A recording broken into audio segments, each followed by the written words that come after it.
नमस्कार, यह है किस्सा कहानी और मैं मंजीत ठाकुर आपको सुना रहा हूं कर्नल रंजीत का लिखा उपन्यास भयंकर मूर्ति। इस उपन्यास में अब तक आपने सुना कि म्यूजियम में एक हत्याकांड हो जाता है और उस हत्याकांड की जांच कर रहे हैं मेजर बलवंत।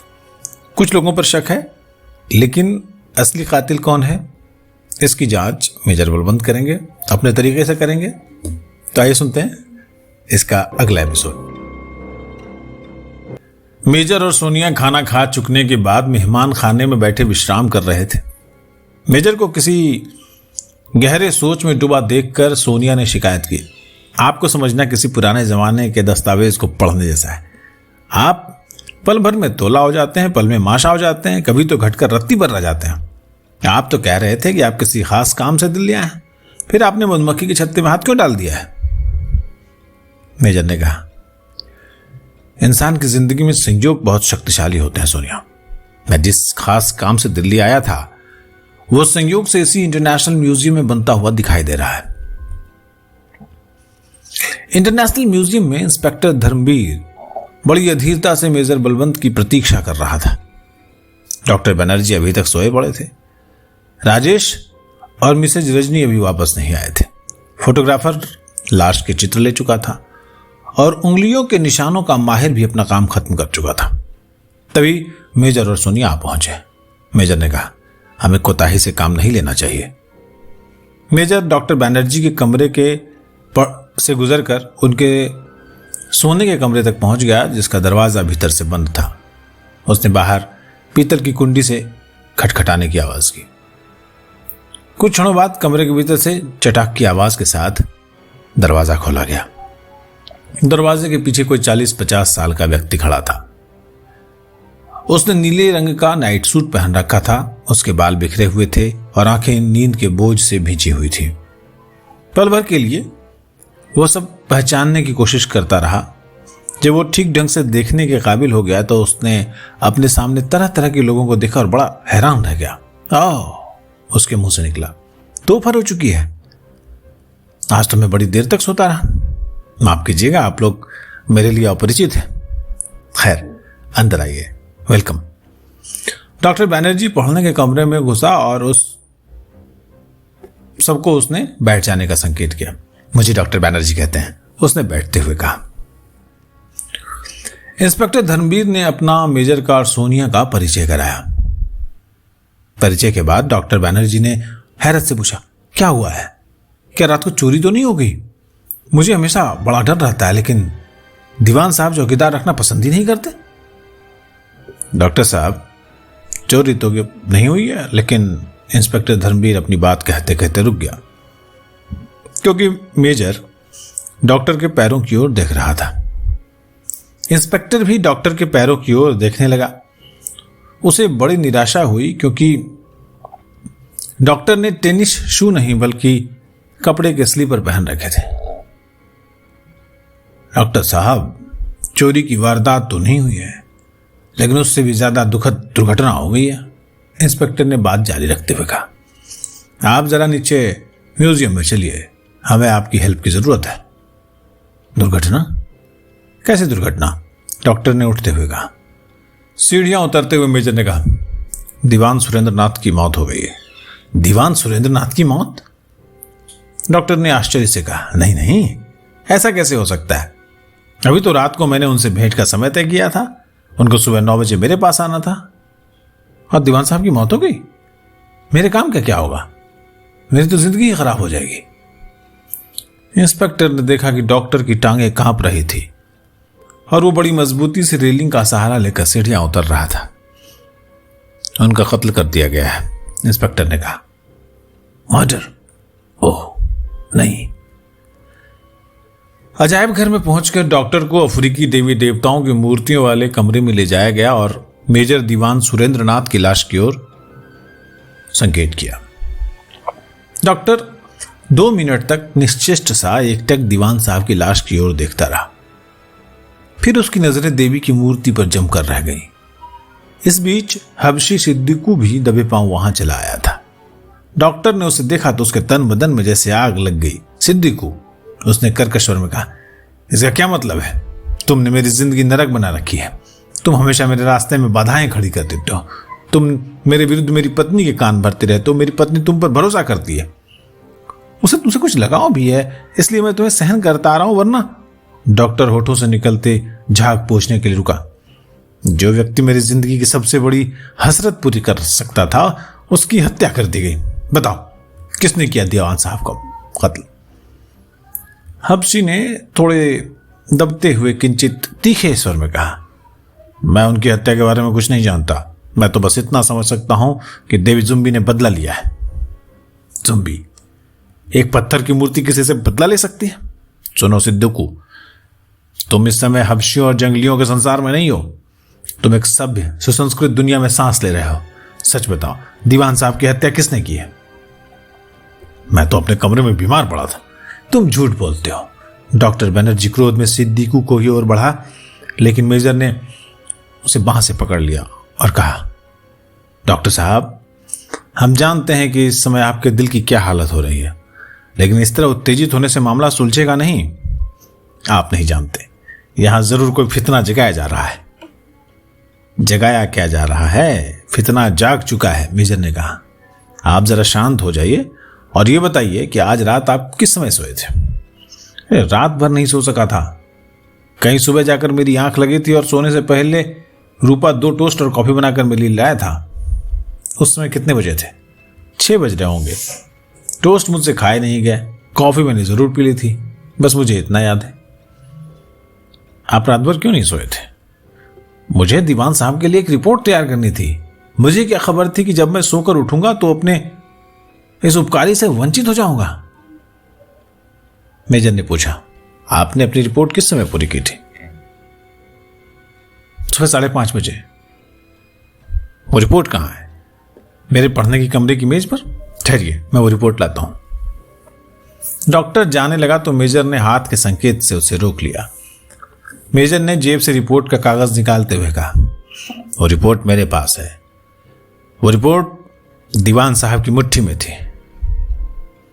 डॉक्टर बनर्जी ने उस कागज की ओर देखा और उसकी आंखें फटी की फटी रह गई। यह कागज दीवान साहब की मुट्ठी में था? जी हां। ऐसा मालूम होता है कि जब आप सो रहे थे तो कोई आपकी मेज पर से यह रिपोर्ट उठा लाया था। डॉक्टर ने कहा, हो सकता है कि खुद दीवान साहब उठा लाए हों। तो क्या आप अपने पढ़ने के कमरे का दरवाजा खुला रखते हैं? जी हां, लेकिन मैं ये पूछना चाहता हूं कि मेरी मेज पर से रिपोर्ट उठाई तो किसने? मेजर ने कहा, यही तो हम भी जानना चाहते हैं डॉक्टर साहब का। क्या आप बता सकते हैं कि राजेश कहां गया है? वो सुबह से घर में नहीं है। डॉक्टर ने कहा, मैंने कल रात उससे कहा था कि वो सर्वे विभाग में जाए और वहां से कश्मीर के इलाके का नक्शा नकल करके लाए जहां हम पुरातत्व अवशेषों के लिए खुदाई शुरू करना चाहते हैं। राजेश मेरी इस मुहिम में बड़ी दिलचस्पी ले रहा है, इसलिए वो सुबह से ही घर से निकल गया होगा। तो अभी तक आया क्यों नहीं? वो काम खत्म करके ही आएगा, वो बड़ा जिम्मेदार लड़का है। धर्मवीर को लगा कि वो डॉक्टर से प्रश्न पूछने में पीछे रह रहा है, इसलिए उसने प्रश्न किया, डॉक्टर साहब, आपके पास एक टाइपिन है जो अफ्रीका के मेराम्बू जाति के सरदार बोरगेबो की मुहर का बना हुआ है। वो मेरे सोने के कमरे में होगा। डॉक्टर ने कहा, आप उसे देखना चाहते हैं? नहीं, वो टाइपिन हमारे पास है और दीवान साहब की लाश के पास पड़ा हुआ था। डॉक्टर ने कहा, मेरी तो बुद्धि काम नहीं कर रही। इंस्पेक्टर ने अब थोड़े कड़े स्वर में कहा, सुनिए, हम ये यहां जानने के लिए आए हैं कि दीवान साहब का मर्डर किसने किया है। इस समय तक हमें जो कुछ मालूम हुआ है उससे यही साबित होता है कि आपके सिवा किसी और ने दीवान साहब की हत्या नहीं की। आपकी रिपोर्ट और आपके टाइपिन की बात अलग रही। लाश सीढ़ियों तक खून लगे कदमों के निशान भी मौजूद है। मेजर ने हस्तक्षेप करते हुए, इंस्पेक्टर साहब, आप बिल्कुल ठीक कहते हैं, लेकिन डॉक्टर साहब को इस तरह परेशान करने से कुछ फायदा नहीं होगा। डॉक्टर ने इंस्पेक्टर पर क्रोधित होते हुए थोड़ा संबोधित करते हुए कहा, क्या आप समझते हैं कि दीवान साहब की हत्या मैंने की है? मैं आपको ये बता दूं कि मैं आज सुबह 6:30 बजे से सोया पड़ा हूं। मुझे तो इस बात का भी ज्ञान नहीं है कि दीवान साहब कब यहां आया और कब उनका मर्डर कर दिया गया। इतने में बाहर कुछ शोर हुआ और एक नारी स्वर सुनाई दिया, ये क्या बेहूदगी है, ये मेरा घर है और मुझे अपने ही घर में घुसने नहीं दिया जा रहा। कुछ पलों के बाद 27-28 साल की एक बेहद खूबसूरत औरत कमरे में आई। उसने बहुत ही चुस्त कपड़े पहन रखे थे और उससे उसके शरीर का अंग अंग फूटा पड़ता था। उसके सिर पर जो टोपी थी वो किसी प्राचीन रोमन महारानी के ताज जैसी थी।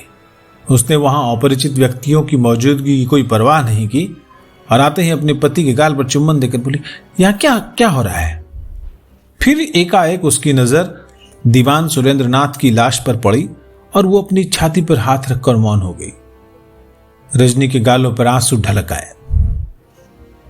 डॉक्टर ने कहा, ये लोग कह रहे हैं कि तुम्हारे चाचा की हत्या कर दी गई है और मुझे हत्यारा समझा जा रहा है। मेजर ने फिर हस्तक्षेप किया, देखिए डॉक्टर साहब, आप गलत बयानी से काम ले रहे हैं। हमने इन पर कोई आरोप नहीं लगाया। हम इस दुखद दुर्घटना की छानबीन कर रहे हैं। बात यह हुई है कि इनका टाइपिन हमें दीवान साहब की लाश के पास मिला है। तो टाइपिन मिला है तो इससे क्या होता है? आपने बिल्कुल ठीक कहा कि लाश के पास डॉक्टर साहब के टाइपिन का मिलना इनको क्रिमिनल नहीं बना देता है, क्योंकि कोई व्यक्ति भी वो टाइपिन उठाकर लाश के पास रख सकता था। रजनी के स्वर में फिर दुख दर्द सिमट आया। जिस कमीने ने भी यह हत्या की है, मैं चाहती हूं कि उसे तुरंत गिरफ्तार किया जाए। मैं आपकी हर संभव सहायता करने के लिए तैयार हूं। मेजर ने कहा, बेहद शुक्रिया। अगर आपकी सहायता की जरूरत पड़ी तो आपको जरूर कष्ट दिया जाएगा। इस समय आपकी सहायता की जरूरत नहीं है, आप जाकर आराम करिए। थोड़ी देर के बाद मैं आपसे कुछ पूछने के लिए आऊंगा। रजनी चली गई तो हबशी सिद्दीकू भी उसके पीछे पीछे हो लिया। 10 मिनट के भीतर भीतर दीवान सुरेंद्रनाथ की लाश म्यूजियम से उठाकर पोस्टमार्टम के लिए अस्पताल भेज दी गई। मेजर अब उस अलमारी को ध्यान से देख रहा था जिस पर बदले या प्रतिशोध की देवी जूम्बी की मूर्ति रखी गई थी। फिर वो अलमारी के पीछे लटके हुए पर्दे को गहरी नजरों से देखने लगा। उसकी नजर उस गोल और लंबी लकड़ी पर जमी हुई थी जिसमें पड़े हुए पीतल के छल्लों से पर्दा टंगा हुआ था। मेजर की नजरें पर्दे पर से घूमती हुई जमीन पर जमे हुए खून के बहुत बड़े धब्बे पर आकर रुक गई। ऐसा मालूम होता था कि वो नजरों ही नजरों में पर्दे और खून के उस धब्बे के बीच का फासला माप रहा था। मेजर बड़बड़ाया, कमाल है। फिर उसने वहां एक कुर्सी रख दी जहां अलमारी के सामने सुरेंद्रनाथ का फटा हुआ सिर पड़ा रहा था। इसके बाद वो कुर्सी पर चढ़कर अलमारी के ऊपरी हिस्से का निरीक्षण करने लगा। आश्चर्य, अचंभा। मेजर फिर बड़बड़ाया। उसने अपनी जेब से फिर से माइक्रोस्कोप निकाला और अपनी दाहिनी आंख पर उस शीशे को टिकाकर अलमारी का ऊपरी भाग बड़े गौर से देखने लगा। फिर उसने अलमारी के ऊपरी भाग से कोई चीज उठाई और जल्दी से अपनी जेब में डाल ली। उसने कुर्सी पर से उतरते हुए कहा, हत्या की एक बड़ी ही अनोखी वारदात है ये। कुछ क्षणों के बाद राजेश ने म्यूजियम में प्रवेश किया। वो गुस्से से लाल हो रहा था। उसने डॉक्टर बैनर्जी को संबोधित करते हुए कहा, इन लोगों को यहां आने की इजाजत किसने दी है? ऐसा मालूम होता है कि इन्होंने हमारे मकान पर कब्जा कर लिया है। ये क्या हिमाकत है? मेजर ने राजेश को सिर से पांव तक देखा। डॉक्टर बैनर्जी ने कहा, राजेश, तुम्हारे चाचा की किसी ने हत्या कर दी है और ये लोग यहां तफ्तीश के लिए आए। अभी 15 मिनट पहले तुम्हारे चाचा की लाश यही कमरे में पड़ी थी। मेरे चाचा की हत्या कर दी गई? राजेश ने धीमे स्वर में कहा और उसका रंग पीला पड़ गया। वो अलमारी के सामने रखी हुई कुर्सी पर जा बैठा। कुर्सी पर बैठते ही वो धम्म से फर्श पर गिर पड़ा। वो बेहोश हो चुका था। राजेश को बड़ी मुश्किल से होश में लाया गया। होश में आने पर वो भी फटी फटी नजरों से चारों ओर देखता रहा और फिर बुझी हुई आवाज में बोला, मैं ये मानने के लिए तैयार नहीं हूं कि मेरे चाचा की हत्या कर दी गई है। अगर ऐसे भद्र पुरुष की हत्या की जा सकती है तो फिर संसार का कोई भविष्य नहीं है। इसके बाद उसने डॉक्टर बैनर्जी की ओर मुंह फेरते हुए कहा, ये तो आज कश्मीर की मुहिम के बारे में आपसे मिलने वाले थे। डॉक्टर बैनर्जी ने खिन्न स्वर में कहा, हाँ, अब कश्मीर की मुहिम एक सपना बनकर रह जाएगी। मेजर ने उन दोनों की ओर संकेत करते हुए कहा, मिस्टर राजेश, लगभग 9:30 बजे आपके चाचा के सिर पर जुम्बी मूर्ति गिर पड़ी। उनका सिर फट गया। मिस्टर डिक्सन 10:30 बजे आए तो उन्होंने आपके चाचा को इस अलमारी के सामने मरा हुआ पाया।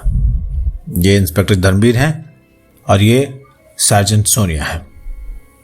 मैं उस कुत्ते की गर्दन दबोचना चाहता हूं जिसने इतना बड़ा पाप किया है। मैं आपकी क्या हेल्प करूं? आपका ये गुस्सा इसमें बहुत बेकार है।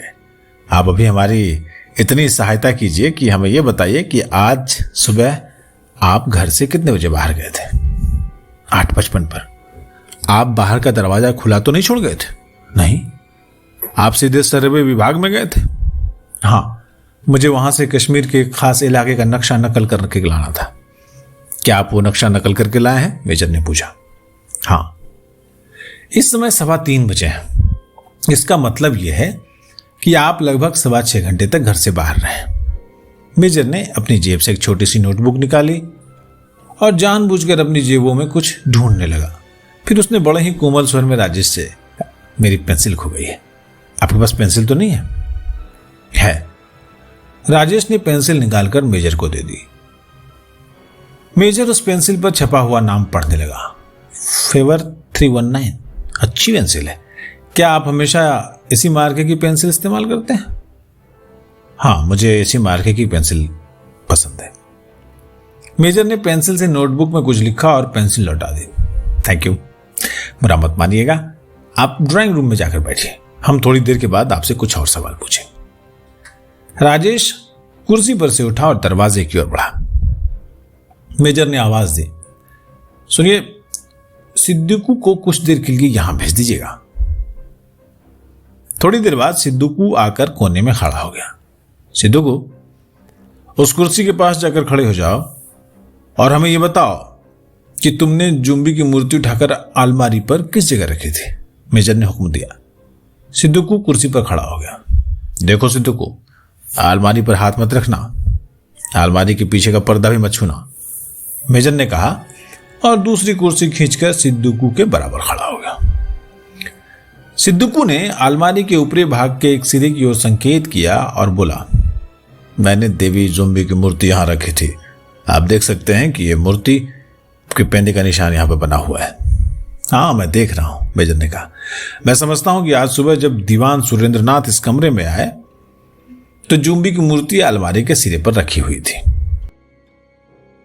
अचानक अपने हाथ में डॉक्टर बनर्जी को एक जूता दिखाते हुए मेजर ने कहा, डॉक्टर साहब, क्या ये जूता आपका है? जी हाँ, मेरा ही है। इंस्पेक्टर ने चक्करदार सीढ़ी के पास खून के धब्बे पर वो जूता देखा जहां पर एक पैर का निशान बना हुआ था। वो जूता पैर के उस निशान पर बिल्कुल फिट बैठ गया। इंस्पेक्टर ने वापस आते हुए कहा, डॉक्टर साहब, आपके विरुद्ध अब इतने प्रमाण जमा हो गए हैं कि अगर मैं आवश्यक कार्रवाई नहीं करूंगा तो अपने अफसरों की निगाह में अपराधी बन जाऊंगा। मेरे जूते कल रात मेरे सोने के कमरे में थे, वो यहां कैसे आ गए? न जाने रात इस घर में क्या क्या होता रहा है। मेजर ने कहा, यही तो मैं जानना चाहता हूं कि इस घर में क्या कुछ होता रहा और ये क्या क्या होगा। देखिए मेजर साहब, आप डॉक्टर साहब को अपराधी नहीं मान रहे हैं, लेकिन मैं अपना कर्तव्य पूरा किए बिना नहीं रह सकता। और इंस्पेक्टर धर्मवीर ने कहा और सब इंस्पेक्टर गुरदयाल को हुक्म दिया, डॉक्टर साहब को हिरासत में ले लो, इनके खिलाफ दीवान सुरेंद्रनाथ की हत्या के अभियोग में मुकदमा दर्ज कर लो। मेजर बलवंत गंभीर हो गया, फिर अपने सिर को झटका दिया और अलमारी के नजदीक चला गया। वो खड़ा कुछ सोचता रहा, मुड़ा और इंस्पेक्टर धर्मवीर से बोला, जरा मुझे रबड़ का वो जूता दिखाइएगा। इंस्पेक्टर ने बड़े गर्व से खून में सना हुआ वो जूता मेजर के हवाले कर दिया। मेजर ने मुस्कुराते हुए कहा, डॉक्टर साहब के 2 पैर हैं, उनके दूसरे पैर का जूता कहाँ है? वो तो हमें नहीं मिला, सब इंस्पेक्टर ने कहा। जब तक इस जूते का दूसरा पैर न मिले डॉक्टर साहब को मुल्जिम नहीं करार किया जा सकता। इंस्पेक्टर साहब, क्या आप ये नहीं महसूस कर रहे कि आप हत्यारों के हाथों में खेल रहे हैं? जिस इंसान ने दीवान साहब की हत्या की है वो वही चाहता था जो आप इसमें कर रहे हैं। मैं सच कहता हूं, जितने सबूत इस समय तक आपको मिले हैं वे डॉक्टर साहब को अपराधी सिद्ध नहीं कर सकेंगे। क्या आप डॉक्टर साहब की सफाई में वो चीज तो पेश नहीं करना चाहते जो अलमारी से उठाकर अपनी जेब में डाल ली थी? आप बस देखते जाइए कि मैं डॉक्टर साहब की सफाई में क्या कुछ पेश करना चाहता हूं। मैं आपको पहले 2 मिनट के लिए डॉक्टर साहब के पढ़ने के कमरे में ले जाना चाहता हूं। यह कहकर मेजर चक्करदार सीढ़ी की ओर बढ़ा। डॉक्टर भी सीढ़ी की ओर बढ़ने लगा तो मेजर ने कहा, डॉक्टर साहब नहीं, आप यहीं रहिएगा। उस कमरे में चारों ओर शेल्फों में किताबें लगी हुई थी। बीच में एक लंबी मेज थी, उस पर लिखने और नक्शे बढ़ाने का सामान पड़ा था। मेज के सामने खिड़की थी जिस पर पर्दा पड़ा हुआ था। मेजर बोला, अगर सब इंस्पेक्टर गुरदयाल डॉक्टर साहब के सोने के कमरे में जाएं तो उन्हें जरूर जूते का दूसरा पैर मिल जाएगा। Sub inspector Gurdayal doctor Banerjee के सोने के कमरे में चला गया। 2 मिनट के बाद वो वापस आया तो उसके हाथ में रबड़ के जूते का बायां पैर था और उसमें कहीं भी खून लगा हुआ नहीं था। अब आप कहिए कि क्या डॉक्टर साहब जूते का एक पैर पहनकर दीवान साहब की हत्या करने गए थे? आप नहीं देख रहे कि हत्यारा जानबूझकर डॉक्टर साहब के जूते का एक पैर उठाकर ले गया और दूसरा सोने के कमरे में छोड़ गया। इंस्पेक्टर का विश्वास मेजर के तर्क के सामने ढीला पड़ गया। अगर आप अब भी डॉक्टर साहब को निर्दोष समझने के लिए तैयार नहीं हैं, तो मैं उनके निर्दोष होने का एक और सबूत देने के लिए तैयार हूं, मेजर ने कहा, और वो सोने के कमरे में डॉक्टर बनर्जी की छोटी मेज पर रखा हुआ कॉफी का खाली प्याला उठा लाया। मेजर ने वो खाली प्याला इंस्पेक्टर को दिखाते हुए कहा, अगर आप इस प्याले को सूंघ कर देखें और इसकी तलछट पर नजर डालें तो आपको तुरंत पता चल जाएगा कि डॉक्टर साहब की कॉफी में अफीम का पाउडर मिला दिया गया था। इंस्पेक्टर धर्मवीर खाली प्याले की तह को देखने लगा और उसे विश्वास हो गया कि मेजर ठीक कह रहा था। क्षण भर की चुप्पी के बाद मेजर ने कहना शुरू किया, आपको यह भी याद रखना चाहिए कि नशे के लिए अफीम का पाउडर अधिकतर इटली में इस्तेमाल किया जाता है। अब इस कहानी में जो मोड़ आ रहे हैं, जो ट्विस्ट आ रहे हैं, उसमें आगे क्या होगा वो हम आपको सुनाएंगे अगले एपिसोड में। किस्सा कहानी पर मैं मंजीत ठाकुर आपको सुना रहा हूं एक जासूसी उपन्यास जिसे लिखा है कर्नल रंजीत ने, और इस उपन्यास का नाम है भयंकर मूर्ति।